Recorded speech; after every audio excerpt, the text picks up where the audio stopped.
तो चलिए जल्दी से कार्बन के सारे आइसोटोप्स के बारे में बात कर लेते हैं। ये जानकर आप चौंक जाओगे कि कार्बन के टोटल 15 आइसोटोप्स हैं, कार्बन 8 से लेकर कार्बन 22 तक, जिसकी एक झलक कुछ डिटेल्स के साथ आप अपने स्क्रीन पे देख सकते हो। आप चाहो तो वीडियो पॉज करके अपने लेवल के अकॉर्डिंगली कुछ पॉइंट्स को नोट डाउन भी कर सकते हो। घबराइए मत, इसमें कुछ भी रॉकेट साइंस जैसा नहीं है। ऐसा करते हैं, इन सारे आइसोटोप्स की 2D फिगर आपके स्क्रीन पे मैं प्रोजेक्ट कर देता हूं।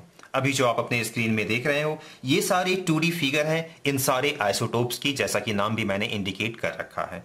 जैसे जैसे आप कार्बन 8 से कार्बन 22 की तरफ जाओगे तो आप देखोगे कि हर अगले फिगर में एक न्यूट्रॉन पिछले फिगर की तुलना में ज्यादा है। बस यही तो मेन फर्क होता है आइसोटोप में। देखा जाए तो स्ट्रक्चर वाइज यही मेन फर्क है इन सारे फिगर्स में, यानी कि इन सारे कार्बन के आइसोटोप्स में। तो ये अच्छी तरीके से आप अपने नोटबुक में नोट कर लीजिए कि कार्बन के आइसोटोप्स में जो मेन फर्क है स्ट्रक्चर वाइज वो एक एक न्यूट्रॉन की है, और यही हमेशा आइसोटोप्स में होते भी हैं। बट इसमें से इंपॉर्टेंट ये 3 आइसोटोप्स हैं। ऐसा इसलिए क्योंकि यही 3 आइसोटोप्स कार्बन के ऐसे हैं जो नेचुरली हमारे नेचर में पाए जाते हैं। तो चलिए इसके बारे में कुछ और इंपॉर्टेंट चीज डिस्कस कर लेते हैं। तो ये कार्बन के वो 3 आइसोटोप्स हैं जो हमारे नेचर में नेचुरली पाए जाते हैं, कार्बन 12, कार्बन 13 एंड कार्बन 14।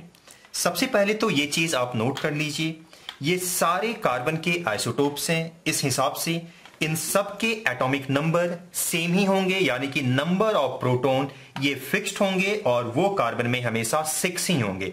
चाहे किसी भी आइसोटोप को ले लो, अगर वो कार्बन की आइसोटोप है तो एटॉमिक नंबर उसके कितने होंगे? 6 होंगे, यानी कि नंबर ऑफ प्रोटॉन 6 होंगे। चलिए इस चीज को आई होप आपने अच्छे तरीके से नोटबुक में या फिर अपने ब्रेन में नोट डाउन कर लिया होगा। अब बात कर लेते हैं न्यूट्रॉन की। तो न्यूट्रॉन में फर्क आपको देखने को मिलेगा। इनफैक्ट आइसोटोप की मतलब ही यही होती है कि सेम एटॉमिक नंबर, यानी कि नंबर ऑफ प्रोटॉन सेम होंगे, but they are differ by number of neutron, यानी कि मास नंबर। आप ये जो 12, 13, 14 देख रहे हो ये मास नंबर है, और मास नंबर का मतलब होता है सम ऑफ प्रोटॉन एंड न्यूट्रॉन। तो आप देख सकते हो ये जो कार्बन 12 है इसमें टोटल नंबर ऑफ न्यूट्रॉन 6 है, और ये 6 और ये 6 दोनों मिलकर के कितने हुए? 12, जो मास नंबर कहलाएंगे। अब इस आइसोटोप की बात करें, ऑब्वियसली ये कार्बन 13 आइसोटोप है। यहां नंबर ऑफ न्यूट्रॉन आप देख सकते हो ये टोटल 7 है, और मास नंबर कितने हो गए? 13। और ये 13 कैसे हुए? 6 + 7 = 13, यू नो वेरी वेल। और ये देखिए ये है कार्बन 14 आइसोटोप, कार्बन की जो 14 नंबर वाली आइसोटोप है। यहां आप देख सकते हो टोटल नंबर ऑफ न्यूट्रॉन कितने होते हैं? इसमें 8 होते हैं। और ये 14 कैसे आया? This 14 is actually mass number, और मास नंबर होता है सम ऑफ प्रोटॉन एंड न्यूट्रॉन। 6 और 8 को आप ऐड कर लो, अब देखोगे ये 14 आएगा, और यही है इसका मास नंबर। तो अच्छी तरीके से ये बेसिक फैक्ट को आप याद कर लो, ये आपके लिए काफी ज्यादा इंपॉर्टेंट है। कार्बन 12, कार्बन 13 और कार्बन 14। अब बात कर लेते हैं नेचर में कौन कितने ज्यादा परसेंट में पाए जाते हैं। तो ऑकरेंस की बात करें तो इसकी परसेंटेज सबसे ज्यादा होती है कार्बन 12 की। देखो अभी आप कार्बन डाइऑक्साइड रिलीज कर रहे हो, आसपास आपके कार्बन डाइऑक्साइड भी होंगे, तो उसमें कार्बन जो है वो कार्बन 12 कितना ज्यादा होगा, या फिर कहीं भी आप कार्बन तो खैर आपको सब जगह मिल जाएगा, कोई बॉडी हो, कोई लिविंग बॉडी हो, कोई डेड बॉडी हो, वो सब में आपको कार्बन देखने को मिल जाएगा। तो उसमें या इन टोटल की अगर बात करें तो कौन से आइसोटोप्स कितने ज्यादा हमारे नेचर में पाए जाते हैं, तो एक वैल्यू इसकी जो लमसम वैल्यू होती है दैट इज 99%। थोड़ा और एग्जैक्टली अगर मैं बताऊं तो इट इज 98.9%। डेसिमल में और ज्यादा आप बढ़ सकते हो, बट ये एक डिसेंट वैल्यू है। इनफैक्ट आप चाहो तो 99 भी याद रख सकते हो, बट आप इसी को याद रख लो, चलिए ठीक है। अगर ये याद रखने में प्रॉब्लम है तो 99% भी अप्रॉक्स में आप याद रख सकते हो, ठीक है। ओके, एग्जैक्टली तो ये भी नहीं है, इससे भी ज्यादा ये होता है 8 पॉइंट समथिंग, बट ये एक डिसेंट वैल्यू है, इसे आप याद रख सकते हो। अब बात कर लेते हैं इसकी, तो इसकी परसेंटेज रफली आप 1 याद रख लो, और थोड़ा डिसेंट वैल्यू और याद रखना चाहते हो तो ये आप याद रखो 1.1%। रफली आप 1% भी याद रख सकते हो। तो आप देख सकते हो ये 98.9% और ये है सिर्फ 1.1%। अब बोलोगे इन दोनों की सम तो ऑलरेडी 100% हो गए, तो इसकी कितनी परसेंट है? तो परसेंटेज में इसका जवाब देना सही नहीं होगा, तो इसको आप नेग्लिजिबल बोल सकते हो, यानी कि काफी काफी काफी कम हमारे एटमॉस्फेयर में ये पाए जाते हैं, तो काफी कम है। लेकिन फिर भी अगर थोड़ा सा डिटेल आप जानना चाहते हो तो वो मैं बता देता हूं, और वो डिटेल इसलिए बता रहा हूं क्योंकि कार्बन 14 की इंपॉर्टेंस आपको मालूम है। कार्बन डेटिंग का नाम तो आपने पक्का सुना होगा, नहीं सुना है तो भी कोई बात नहीं। देखिए, कोई भी जो फॉसिल्स मिलते हैं यानी कि dead remains of plants and animal, तो उसकी जो एज जो पता लगाए जाते हैं, एक तरीका होता है कार्बन डेटिंग के कंसेप्ट को यूज करके, वहां कार्बन 14 को ही यूज किया जाता है।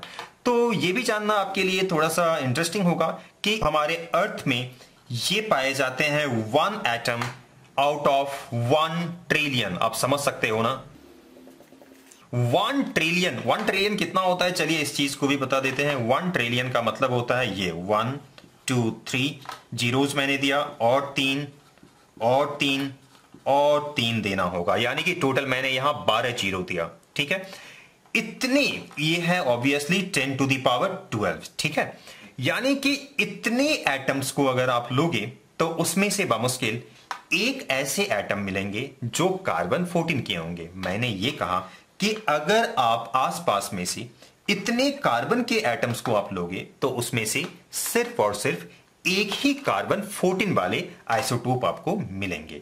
तो ऑब्वियसली ये काफी ज्यादा रेयर है, और यही वो वजह था कि इसका आंसर मैंने परसेंटेज में नहीं दिया था। ये डेटा आपके लिए काफी ज्यादा इंपॉर्टेंट है, तो प्लीज इसको अच्छे तरीके से आप याद कर लेना, इन वैल्यूज को आप नोट डाउन भी कर लेना। अब चलिए स्टेबिलिटी की बात कर लेते हैं। इन तीनों आइसोटोप्स में से कार्बन 12 और कार्बन 13 ये दोनों स्टेबल एटम है, यानी कि स्टेबल आइसोटोप है। कार्बन की ये दोनों स्टेबल आइसोटोप है।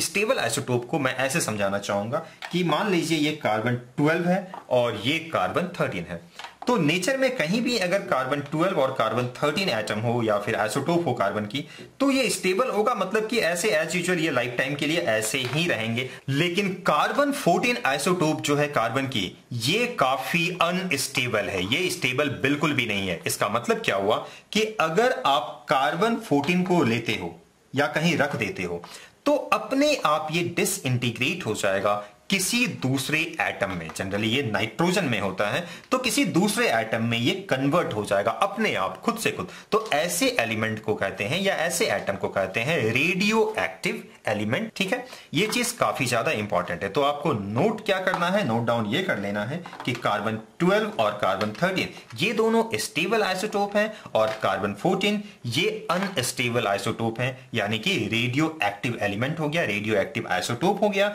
और यही वो वजह है कि ये कार्बन डेटिंग के लिए इसे हम यूज भी करते हैं। तो मुझे लगता है इतनी नॉलेज आपके लिए काफी होगी। तो चलिए इस वीडियो के लिए इतना ही, मिलते हैं किसी और वीडियो में। Thank you.